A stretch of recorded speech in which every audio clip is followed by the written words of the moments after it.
Doug, I really liked your speech. Thank you so much. And I wish I was here when you gave your first icebreaker. I was not, or I don't recall it. And I'm sure that there's no comparison. That was a marvelous speech, one of the best you have given.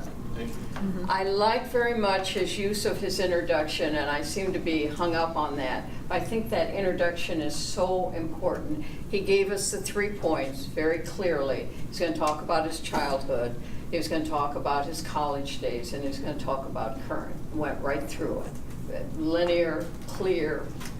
When I talked to Doug, he asked me to look at content and also to look at delivery. You excelled in both of them.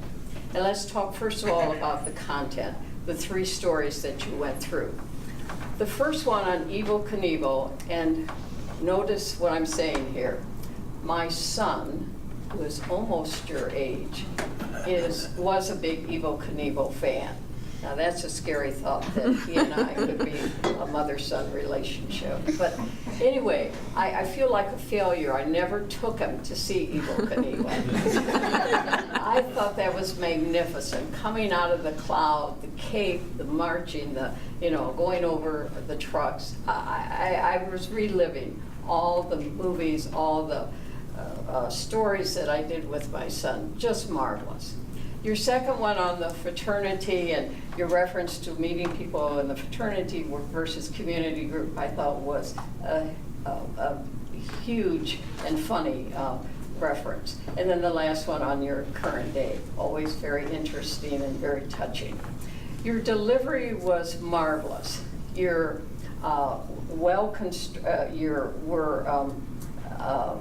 well organized. You're very clear on what you were doing. Your tone was perfect. Doug mentioned to me that he sometimes talks too quickly. You probably could have slowed down at certain points. Your eye contact was excellent. I felt like you were just looking at me, but you were looking at everybody, very engaging. And your hand gestures were excellent. You use your hands extremely well. The suggestions I would have would be your to be or not to be. I never got that connection on why that was your title, and I would have liked that. By far, and maybe because of my son reference, your reference to Evel Knievel, that part was your best part. I think you could have made your fraternity one even stronger if you would have given an example of what frat life was like for you. And also with your family, which you speak very lovingly, very warmly about. I feel like I know your family, but give a specific example. Okay. I look forward to your future speeches. Thank you, Doug. Thank you.